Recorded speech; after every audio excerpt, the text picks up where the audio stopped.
Foto memungkinkan kita untuk mengabadikan momen tertentu dan mengenangnya selamanya.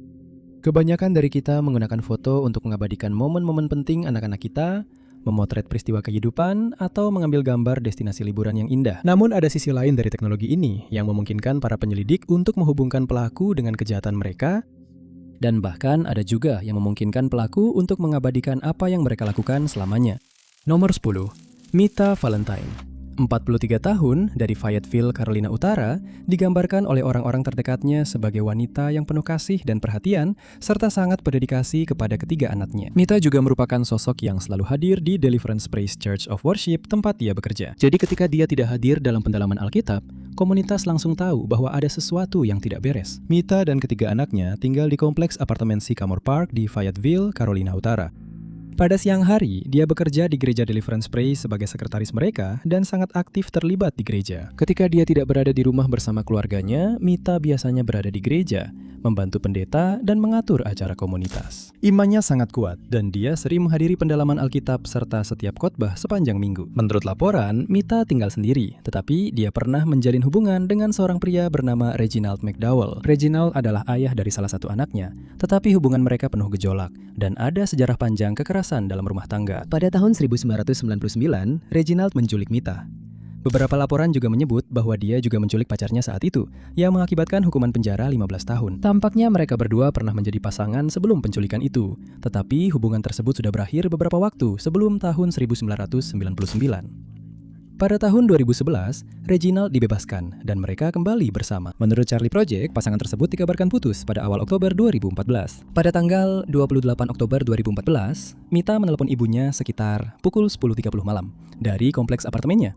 Dan selama panggilan itu, ibunya memperhatikan bahwa Mita berbicara dengan aneh, seperti berbicara dalam teka-teki, tetapi tidak menanyakannya lebih lanjut. Keesokan harinya, gereja mengadakan pendalaman Alkitab seperti biasa, namun menyadari ada satu anggota yang tidak hadir, yaitu Mita. Hal ini sangat tidak biasa, dan pihak gereja segera menghubungi keluarganya. Ketika tidak ada seorang pun yang bisa menghubunginya, polisi Fayetteville dipanggil dan penyelidikan pun dibuka. Meskipun telah melakukan penyelidikan, polisi mengetahui bahwa dalam beberapa minggu sebelum menghilang, Mita sangat ketakutan, sering meminta orang-orang di gereja untuk mengantarnya pulang. Salah satu tetangganya juga mencatat bahwa tak lama sebelum dia menghilang, Mita menolak membiarkan Reginald masuk ke apartemennya. Karena riwayat kekerasan, para penyelidik langsung mencurigai mantan pacarnya, namun kesulitan karena benar-benar kekurangan bukti. Tim pencari dibentuk, tetapi seiring berjalannya minggu, tidak ada tanda-tanda keberadaannya. Minggu berganti bulan, dan masih belum ada tanda-tanda keberadaan Mita. Tak lama setelah dia menghilang, mantan pacarnya, Reginald, melarikan diri dari negara bagian dan memutuskan komunikasi dengan keluarganya di Fayetteville. Polisi percaya kasus ini akan menjadi kasus dingin. Namun anggapan itu berubah saat mereka memeriksa rekaman CCTV di luar apartemen Mita. Pada tanggal 28 Oktober, sehari sebelum dia menghilang, dia terlihat berlari masuk ke gedung apartemennya sekitar pukul 5.30 sore. Saat rekaman berlanjut, Reginald, mantan pacarnya, terlihat mengejarnya masuk ke dalam. Pada bulan Maret 2018, tuntutan terhadap Reginald akhirnya diajukan, mengakhiri penyelidikan yang berlangsung selama 4 tahun. Sayangnya, Reginald McDowell masih buron dengan negara bagian Carolina Utara sangat ingin membantu menemukannya dan membawa kasusnya ke hadapan hakim. Reginald diyakini berada di New York dan akan diekstradisi setelah ditemukan. Siapapun yang memiliki informasi diminta untuk menghubungi Departemen Kepolisian Fayetteville di 910433159 dengan menyebutkan nomor kasus 14032, 14.032.112. Nomor 9. Pada tahun 2006, Jodi Arias, yang berusia 26 tahun, sedang mencari peluang baru. Dia telah bekerja di berbagai pekerjaan selama masa remajanya dan awal usia 20-an. Dan dia ingin sesuatu yang benar-benar bisa dia tekuni. Saat itulah dia menemukan posisi penjualan di sebuah perusahaan bernama Prepaid Legal Services. Jodi sangat menyukai pekerjaan barunya dan juga menyukai kenyataan bahwa dia bisa bepergian keliling pantai barat. Pada bulan September tahun itu, Jodi menghadiri konferensi perusahaan di Las Vegas dan bergaul dengan banyak eksekutif perusahaan. Di konferensi inilah dia bertemu dengan Travis Alexander, seorang salesman lain di perusahaan itu. Keduanya langsung akrab dan hubungan mereka terasa sangat kuat sejak awal. Keduanya menghabiskan akhir pekan bersama dan sepakat ingin terus bertemu setelahnya. Meskipun Jodi tinggal di California dan Travis di Arizona, hubungan mereka tetap kuat. Bahkan Jodi sampai berpindah keyakinan ke gereja orang-orang suci zaman akhir demi Travis. Pada musim panas tahun 2007, setelah hanya beberapa bulan bersama, Travis memutuskan hubungannya dengan Jodi. Hubungan mereka sangat intens dalam waktu yang singkat dan Travis tidak yakin kemana ia ingin membawa hubungan itu. Sayangnya, Jody tidak menerima perpisahan itu dengan baik dan mulai terus-menerus mengirim pesan kepada Travis. Kemudian, hanya beberapa minggu setelah perpisahan, Jody pindah dari California ke Mesa, Arizona, tempat Travis tinggal. Saat tinggal di Mesa, Jody sering muncul di rumah Travis tanpa pemberitahuan dan masuk sendiri ke dalam rumah. Hubungan mereka putus nyambung, dengan Travis sesekali berhubungan intim dengan Jody. Selama waktu ini, Travis juga mulai berkencan dengan wanita lain yang membuat Jody semakin marah. Teman-temannya bahkan mengklaim bahwa ban mobilnya dirusak oleh Jody sebagai upaya balas dendam. Pada Juni 2008, tampaknya keduanya sudah melupakan satu sama lain. Tetapi catatan telepon kemudian menunjukkan bahwa mereka masih sesekali berhubungan intim. Bulan itu, Travis dijadwalkan menghadiri retret perusahaan di Cancun, Meksiko, tetapi dia tidak muncul dan tidak ada yang bisa menghubunginya. Setelah akhir pekan berlalu, teman-teman Travis memutuskan untuk mengunjungi rumahnya karena kekhawatiran mulai muncul. Ketika mereka tiba di rumahnya pada tanggal 9 Juni, mereka disambut dengan pemandangan TKP yang kelam. Travis ditemukan di kamar mandi utama dengan banyak luka tusukan. Ketika polisi tiba, mereka menemukan bahwa Travis telah meninggal selama beberapa hari dan seseorang telah mengakhiri hidupnya. Kecurigaan awal mengarah pada Jody, mantan pacar yang sakit hati, tetapi dia mengaku punya alibi karena sedang berada di California bersama keluarganya. Penyidik agak mempercayainya. Itu berlangsung sampai mereka menemukan sebuah kamera digital dari tempat kejadian perkara yang telah dimasukkan ke dalam mesin cuci. Meskipun ada kerusakan akibat air, tim forensik digital berhasil memulihkan foto-fotonya, dan foto-foto itu menceritakan kisah yang sangat memberatkan. Dalam foto-foto tersebut, Jody dan Travis terlihat melakukan aktivitas dewasa, dan ada lebih banyak foto keduanya dalam keadaan telanjang. Mereka juga menemukan foto terakhir Travis yang pernah diambil, dan saat mereka menggulir, mereka menemukan foto lain dirinya yang berlumuran darah. Hal ini, bersama dengan bukti forensik lainnya, sudah cukup bagi polisi untuk menangkap dan menuntut Jody atas tuduhan mengambil nyawa mantan pacarnya. Setelah persidangan yang panjang, Jody dijatuhi hukuman penjara seumur hidup tanpa kemungkinan pembebasan bersyarat. Kasusnya membuat seluruh negeri menjadi heboh karena penampilannya yang menarik. Namun publisitas ini justru mengurangi keseriusan kasus tersebut. Travis Alexander harus tetap dikenang dalam semua ini daripada membiarkan judul-judul vulgar mendominasi kasus ini. Nomor 8. Brittany Gargal yang berusia 18 tahun dari Saskatchewan, Kanada, digambarkan sebagai seorang wanita muda yang ceria dan penuh kasih sayang yang baru mulai menemukan tempatnya dalam hidup. Brittany baru saja meninggalkan bangku sekolah dan sedang bersiap untuk petualangan besarnya berikutnya. Sayangnya, pada bulan Maret 2015, hidupnya berakhir secara tiba-tiba. Dan sebuah foto Facebook yang diambilnya tak lama sebelum kematiannya menjadi bukti kunci dalam kasusnya. Pada tanggal 23 Maret 2015, Brittany yang berusia 18 tahun dan temannya, Cheyenne Antoine yang juga berusia 18 tahun, memutuskan untuk pergi ke Saskatoon untuk bersenang-senang di malam hari. Keduanya sangat dekat dan telah berteman sejak kelas 9. Kedua gadis itu pernah berada dalam sistem keluarga asuh di Kanada dan mereka menjadi sangat dekat karena pengalaman masa kecil mereka. Beberapa saat setelah tengah malam, mereka berdua meninggalkan rumah, siap untuk menghabiskan malam di bar, tetapi sebelum pergi, mereka sempat mengambil foto bersama dengan cepat. Di sebelah kiri adalah Cheyenne dan di sebelah kanan Brittany. Foto itu tampak sederhana, menunjukkan dua sahabat di momen bahagia, tetapi beberapa bulan kemudian, foto itu menjadi bukti penting. Pada pukul 6 pagi, tanggal 24 Maret, polisi Saskatoon menerima telepon dari seorang pejalan kaki di sebuah jalan terpencil dekat tempat pembuangan sampah setelah ia melihat sesuatu di semak-semak. Ketika petugas tiba, mereka menemukan jasad Brittany. Petugas mencatat bahwa sepatunya hilang dan ada bekas jeratan gelap di lehernya. Penemuan ini mengejutkan seluruh Saskatoon, terutama bagi Cheyenne, sahabatnya. Dia langsung menulis di Facebook tak lama setelah itu untuk mengenang sahabatnya, menuliskan betapa ia sangat merindukannya. Saat diinterogasi oleh polisi, Cheyenne mengaku bahwa pada suatu waktu di malam itu, Brittany telah meninggalkan bar bersama seorang pria tak dikenal berusia 30-an. Paman Cheyenne membenarkan pernyataan ini kepada polisi, menyatakan bahwa keponakannya telah pulang ke rumah sekitar pukul 4 pagi. Para penyelidik mulai mencari pria tak dikenal ini, namun di balik layar, mereka diam-diam menyelidiki petunjuk lain. Apa yang belum mereka katakan kepada Cheyenne adalah bahwa mereka telah menemukan sebuah ikat pinggang hitam anyaman di lokasi kejadian. Ketika petugas memeriksa halaman media sosialnya, mereka menemukan foto dari malam sebelumnya, di mana Cheyenne mengenakan ikat pinggang yang sama persis. Dia terus menyatakan dirinya tidak bersalah, tetapi ceritanya mulai runtuh. Pamannya kemudian menarik kembali pernyataannya bahwa dia melihatnya pada pukul 4 pagi. Dan rekaman CCTV baru membuktikan bahwa Brittany tidak pergi bersama seorang pria. Titik penentu dalam kasus ini terjadi ketika hasil DNA dari sabuk itu keluar.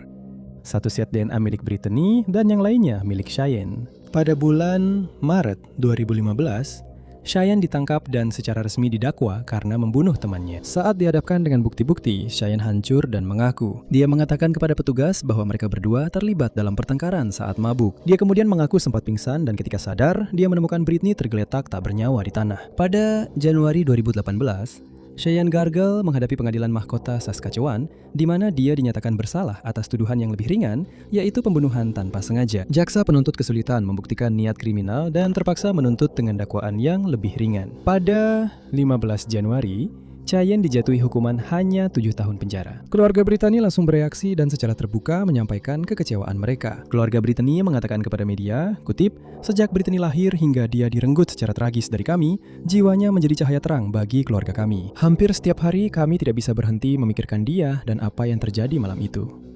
Dia sangat dirindukan dan dicintai oleh seluruh keluarga dan teman-temannya."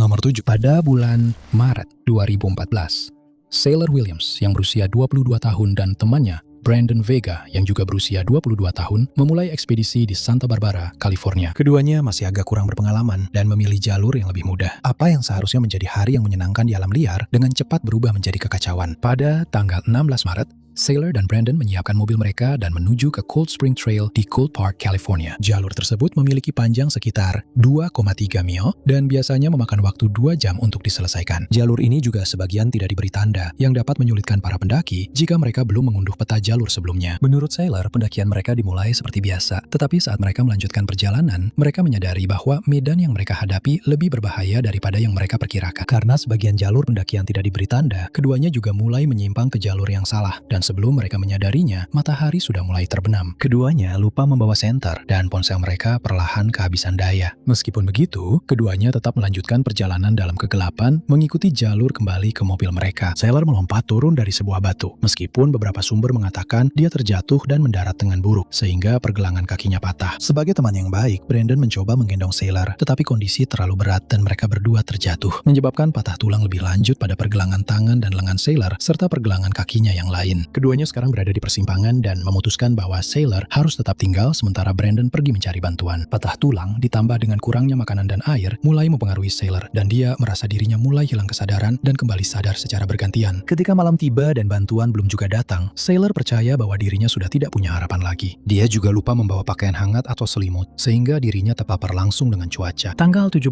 Maret pun tiba dan Sailor masih hidup, tapi nyawanya tinggal di ujung tanduk. Kelelahan dan tidak mampu berbicara, dia terbaring di semak-semak berharap ada seseorang yang akan menolongnya. Kemudian, pagi itu, 3 pendaki yang melewati jalur Cold Spring berhenti untuk mengambil beberapa foto. Namun, saat mereka memeriksa ponsel mereka melihat gumpalan merah di dasar tebing. Karena khawatir, kelompok itu menghubungi staf taman dan dalam waktu 1 jam, tim-tim sudah tiba di lokasi. Setelah diselidiki, gumpalan merah itu ternyata adalah rambut Sailor. Ketika tim pencarian dan penyelamatan akhirnya menemukan Sailor, kondisinya sangat buruk dan dia segera membutuhkan makanan serta cairan. Dia segera dilarikan ke rumah sakit, di mana mereka menemukan seberapa parah patah tulangnya. Syukurlah, Sailor berhasil pulih sepenuhnya. Dia mengatakan kepada media bahwa rambutnya yang dicat merah adalah satu-satunya alasan dia bisa ditemukan. Dan dia juga mengucapkan terima kasih kepada para pendaki yang menemukannya. Sayangnya, Brandon tidak selamat setelah tersesat di hutan belantara Santa Barbara saat mencari bantuan untuk temannya.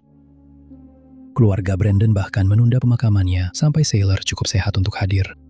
Keluarganya ingin dia dikenang sebagai pemuda yang baik hati dan pemberani yang hidupnya berakhir terlalu cepat. Dia meninggal saat mencoba menyelamatkan temannya, sebuah kehormatan yang tidak dianggap remeh oleh Sailor. Nomor 6. Juan Catalan menjalani kehidupan yang normal dan stabil di Los Angeles, California. Pada akhir tahun 90-an, Juan dikaruniai seorang putri bernama Melissa. Dan sejak saat ia lahir, Melissa menjadi pusat perhatian Juan.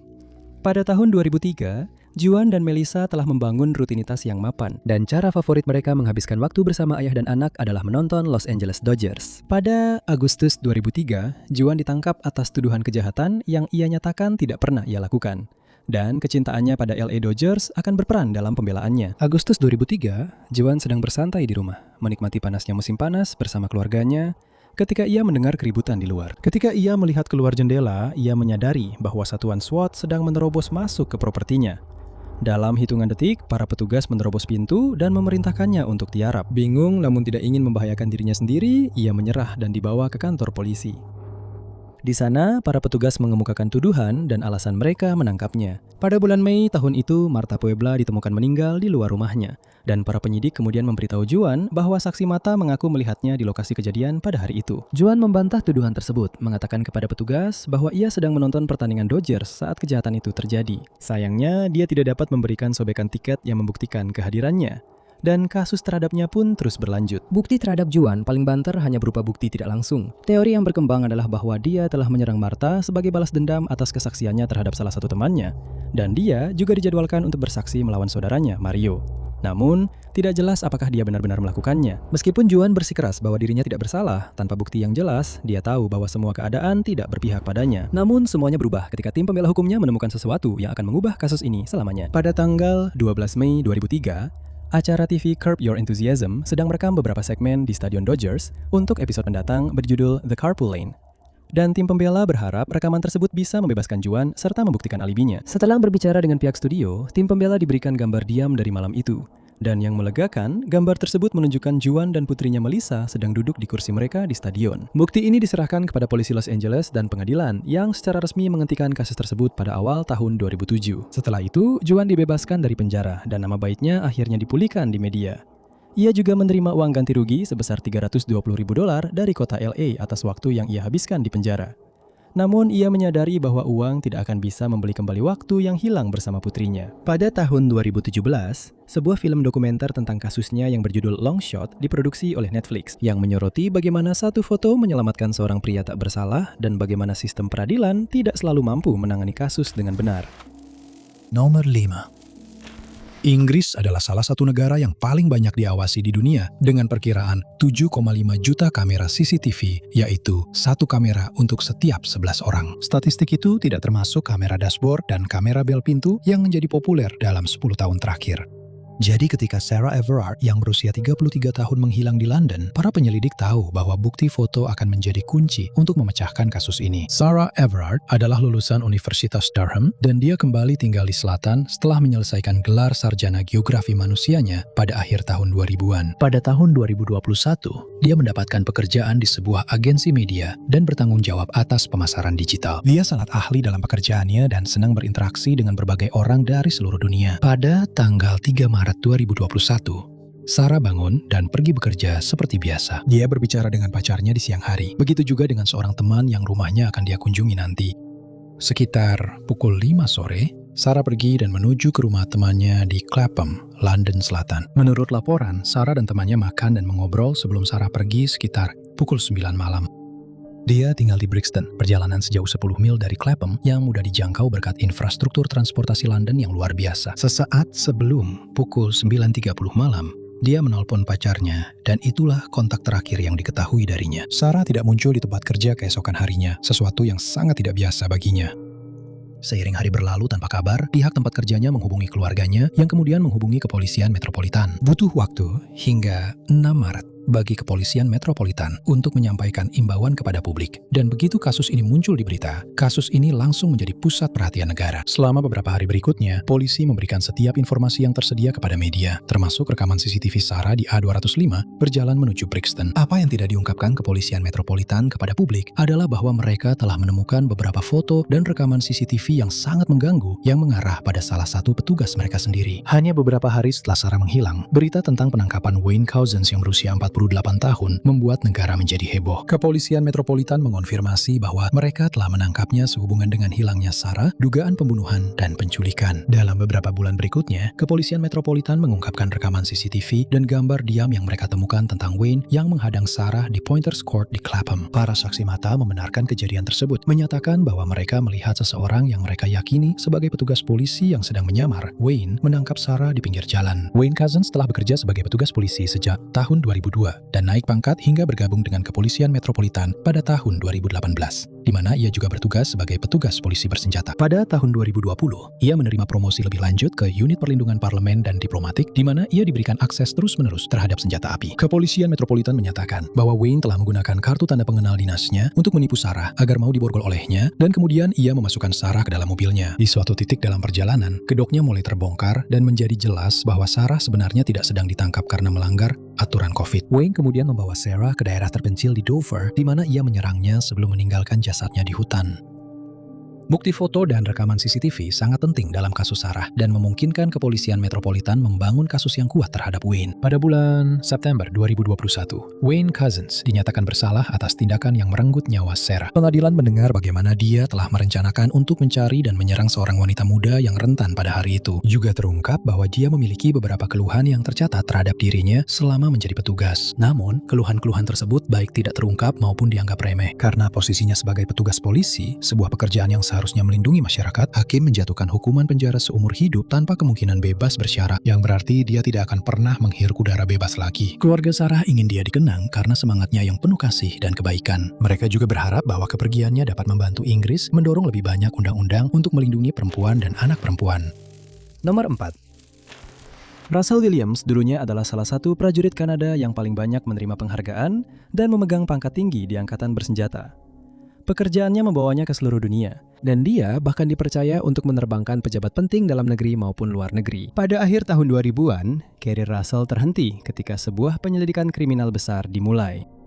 Lahir di Inggris, Russell berimigrasi ke Kanada bersama keluarganya saat masih sangat muda, dan karena itu, dia tumbuh besar sebagai warga negara Kanada. Dia sudah mengenal angkatan bersenjata sejak usia dini, karena ayah tirinya adalah anggota aktif, yang membawa keluarganya ke berbagai pangkalan di seluruh dunia. Pada tahun 1987, dia telah tumbuh menjadi seorang pemuda dan baru saja lulus dari universitas. Setahun setelah lulus, dia mendaftar di Angkatan Bersenjata Kanada dan hanya 3 tahun dalam masa tugasnya, dia mendapatkan lisensi terbangnya. Dia adalah pilot yang sangat berbakat, bahkan dia dipercaya untuk melatih para rekrutan baru. Dia naik pangkat dengan mudah, dan pada pertengahan tahun 1990-an, dia menerbangkan para diplomat dan pejabat tinggi ke seluruh dunia. Pada tahun 1999, dia dipromosikan menjadi kolonel dan menjadi salah satu anggota berpangkat tertinggi di kesatuannya. Atasan-atasannya mencatat kecerdasan dan kemampuan beradaptasinya dalam rekomendasi mereka, dan dia tampak menjalani kehidupan yang sempurna di dalam kesatuan. Pada tahun 2010, Russell dan istrinya Mary tinggal dekat pangkalan udara Trenton di Trenton, Ontario. Dan tampaknya dalam beberapa tahun, Russell akan pensiun dari kesatuan serta sebagai perwira yang banyak menerima penghargaan. Itu berlangsung hingga Februari 2010, ketika dia dibawa untuk diinterogasi oleh polisi Ontario. Awal bulan itu, Jessica Lloyd yang berusia 27 tahun menghilang dari rumahnya di Belleville, Ontario dalam keadaan yang aneh. Di luar rumahnya, para penyelidik menemukan jejak ban dari Nissan Pathfinder di salju. Secara kebetulan, seorang petugas melewati mobil Russell dan menyadari bahwa jejak bannya mirip dengan yang ditemukan di luar rumah Jessica. Ketika awalnya dibawa untuk diinterogasi, dia menyangkal semuanya. Tetapi ketika diperlihatkan bukti forensik, dia akhirnya mengaku. Russell mengakui telah menculik Jessica dan membuang jasadnya di lokasi terpencil. Tapi itu bukan satu-satunya kejahatan yang dia akui. Dan bukan hanya itu, dia juga mengatakan kepada petugas bahwa dia telah mengambil foto di semua lokasi kejahatannya. Selama 10 jam berikutnya, dia menceritakan secara sangat rinci tentang kejahatan-kejahatannya, termasuk pembunuhan yang belum terpecahkan terhadap Kopral Mary Franz Como yang ditemukan di rumahnya pada November 2009. Dia juga mengakui telah membobol rumah 82 wanita untuk mencuri pakaian dalam mereka. Dia memotret semua kejahatan ini, termasuk pembunuhan, agar dia bisa mengalaminya kembali kapan saja dia mau. Seiring berjalannya waktu, Russell mencatat bahwa dorongannya semakin kuat dan serangannya pun semakin meningkat. Dia juga mengakui menggunakan pangkat dan kecerdasannya untuk mengakses catatan penerbangan Mary agar tahu kapan dia akan sendirian di rumah. Para penyelidik berhasil menemukan ribuan foto yang diambil Russell di lokasi kejadian, yang semakin memperkuat kesalahannya. Pada Oktober 2010, Russell Williams dijatuhi hukuman penjara seumur hidup dengan minimal 25 tahun. Sebelum dia bisa dipertimbangkan untuk pembebasan bersyarat. Sebagai akibat dari persidangannya, Russell dicabut gelarnya dan dipecat dari Angkatan Bersenjata Kanada. Nomor 3. Pada musim panas tahun 1984, Sherry Miller yang berusia 21 tahun bekerja di sebuah bar di Los Angeles bernama Meat Market untuk memenuhi kebutuhan hidupnya. Dia digambarkan sebagai orang yang bahagia dan cergas dan mulai membuat rencana untuk sisa hidupnya. Sherry ingin menjadi seorang model dan berpikir bahwa Los Angeles adalah tempat yang sempurna untuk memulai portofolionya. Suatu malam di bulan Juli tahun itu, Sherry masuk kerja untuk 1 malam panjang lagi di bar ketika William Bradford masuk. Dia duduk di bar dan sangat sopan kepada Sherry, dan akhirnya mereka berdua mulai mengobrol. Dalam beberapa jam, Sherry sudah bercerita kepada William bahwa dia ingin menjadi seorang model, dan William mengatakan bahwa dia sedang beruntung. Kebetulan, dia adalah seorang fotografer dan akan dengan senang hati menyediakan potret yang bagus untuknya. Dia juga memberitahunya bahwa dia bisa memberinya beberapa kontak di industri tersebut. Beberapa hari kemudian, mereka bertemu dan William membawa Sherry ke sebuah tempat berkemah terpencil di gurun, tepat di utara LA. Setelah mengambil foto Sherry dari dekat di sebuah formasi batu, dia menyerangnya. Setelah selesai, dia memasukkan jenazahnya ke dalam mobil dan membuangnya di sebuah tempat parkir di suatu tempat di Hollywood. Ketika tubuhnya ditemukan, semua tato dan informasi identitasnya telah dihilangkan, sehingga dia dijuluki Jane Doe nomor 60. Polisi di LA hampir tidak punya waktu untuk beristirahat, karena 2 minggu kemudian, tubuh Tracy Campbell ditemukan di sebuah tempat perkemahan di gurun, tempat yang sama di mana William pernah memotret Sherry. Belakangan diketahui bahwa William telah memancing Tracy dengan alasan yang sama, yaitu sesi pemotretan dan dorongan bagi karir modelingnya yang masih baru. Hanya beberapa minggu kemudian, William mulai dicurigai LAPD karena dia adalah orang terakhir yang melihat Tracy masih hidup. Kecurigaan begitu besar sehingga para penyidik meminta surat perintah penggeledahan apartemennya kepada hakim. Ketika petugas masuk ke dalam, mereka menemukan ratusan foto wanita muda dalam pose modeling. Salah satu foto tersebut sangat mirip dengan Jane Doe nomor 60 yang ditemukan pada bulan Juli dan William pun ditangkap. Penyelidik kemudian mengonfirmasi bahwa beberapa foto tersebut memang menampilkan Sherry Miller. Mereka juga khawatir tentang keselamatan setidaknya 50 wanita yang pernah difoto olehnya pada tahun 1970-an dan 1980-an. Proses hukum terhadapnya berlangsung aneh karena dia memilih untuk menjadi penasihat hukumnya sendiri dan terus-menerus mempekerjakan serta memecat pengacara. Pada akhirnya, William mengakui kesalahannya sendiri ketika dia mengatakan kepada pengadilan, "Pikirkan berapa banyak yang bahkan tidak kalian ketahui." Kamu benar sekali. Itu saja. Setelah persidangan yang panjang karena perilaku Williams, dia dinyatakan bersalah dalam kedua kasus tersebut dan dijatuhi hukuman mati. Dia dikirim ke San Quentin dan meninggal pada usia 61 tahun di tahun 2008. Pada tahun 2006, LAPD mengeluarkan imbauan untuk mengidentifikasi para wanita dalam foto-foto Williams. Dan dalam beberapa minggu, mereka berhasil mengidentifikasi 31 diantaranya. Diduga William bertanggung jawab atas beberapa kematian lainnya, dan kami berharap sistem peradilan dapat memberikan kepastian bagi keluarga-keluarga ini. Nomor 2. Selama 22 tahun, keluarga William Moult yang berusia 40 tahun bertanya-tanya apa yang terjadi padanya. Lahir dan besar di Lantana, Florida, William telah menjalani hidup yang tenang dan damai, bekerja sebagai penasihat hipotek. Pada malam tanggal 7 November 1997, William pergi ke sebuah bar dewasa untuk bersantai dan melepas penat setelah hari yang penuh tekanan di tempat kerja. Sekitar pukul 9.30 malam, dia menelpon pacarnya dari bar untuk memberitahukan bahwa dia akan segera pulang. Tetapi pacarnya tidak pernah mendengar kunci William membuka pintu. Ketika dia tidak muncul di tempat kerja keesokan harinya, pacarnya dan keluarganya melaporkan dia hilang ke kantor Sheriff Palm Beach County. Penyelidikan langsung menemui jalan buntu. Saksi-saksi di bar malam itu memastikan bahwa meskipun William minum beberapa gelas, dia tidak mabuk dan tampak dalam suasana hati yang baik. Keluarganya memastikan bahwa dia tidak memiliki musuh yang diketahui dan tidak sedang menghadapi masalah keuangan atau hubungan. Seolah-olah dia lenyap dari muka bumi, dan para penyelidik khawatir mereka tidak akan pernah bisa menutup kasus ini. Selama 22 tahun berikutnya, kasus ini tetap menjadi kasus dingin. Sampai seorang juru ukur properti sedang melihat rumah-rumah di Google Earth di lingkungan Grand Isles di Wellington, Florida, 19 mil dari Lantana. Saat melihat properti-properti tersebut, juru ukur itu melihat sebuah benda putih di kolam yang memisahkan rumah-rumah. Awalnya sulit untuk mengetahui benda apa itu, dan saat dia memperbesar gambar, dia menyadari bahwa itu adalah sebuah mobil. Untungnya, juru ukur itu mengenal pemilik rumah tersebut, Barry Fay, dan menghubunginya untuk memberitahu. Barry memberitahu Palm Beach Post bahwa ketika dia melihat dari propertinya di tepi kolam, dia tidak melihat apapun. Jadi dia memutuskan untuk memeriksa Google Earth sendiri dan dia juga melihatnya. Dia kemudian menerbangkan drone di atas kolam tersebut yang menunjukkan temuan yang sama seperti di Google Earth. Setelah mengumpulkan cukup bukti, Barry menghubungi kantor Sheriff Palm Beach County yang kemudian memulai upaya evakuasi mereka.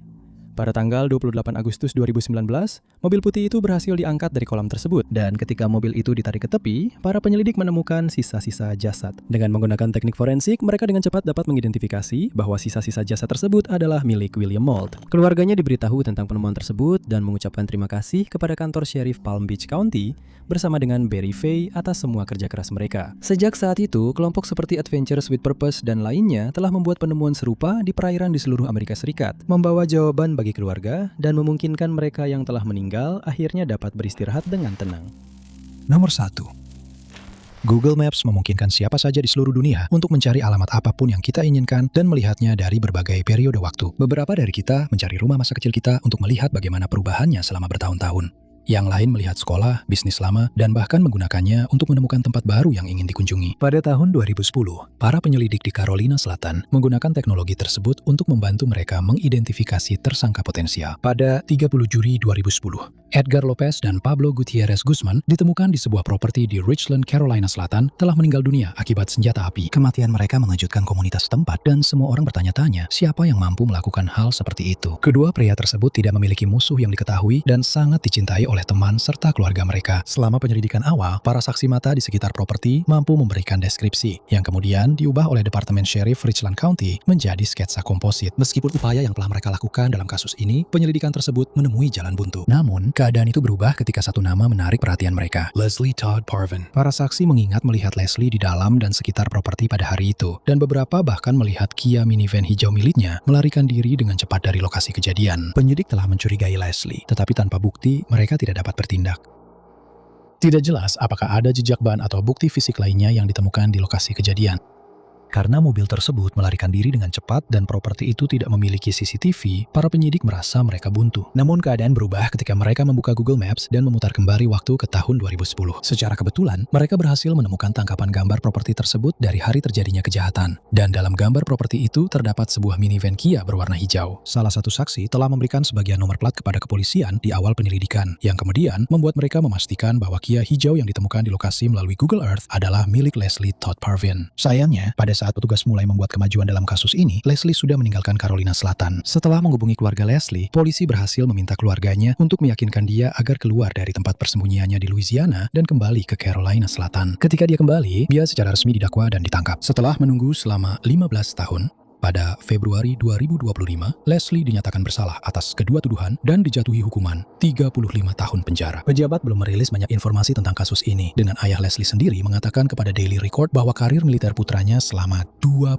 tahun yang membuatnya menjalani 2 tur tugas di Irak dan Afghanistan mungkin telah berkontribusi pada kejahatan tersebut. Leslie mengatakan kepada pengadilan bahwa dia bertindak untuk membela diri dan telah didiagnosis menderita PTSD. Berkat Google Maps, keluarga Edgar dan Pablo kini dapat mulai pulih karena keadilan telah ditegakkan. Terima kasih banyak sudah menonton. Jika kalian suka dengan video ini, jangan lupa tekan tombol suka. Juga jangan lupa untuk berlangganan dan klik lonceng notifikasi agar selalu mengikuti unggahan kami berikutnya. Tapi nama saya Tai Nots dan saya akan bertemu kalian di video berikutnya.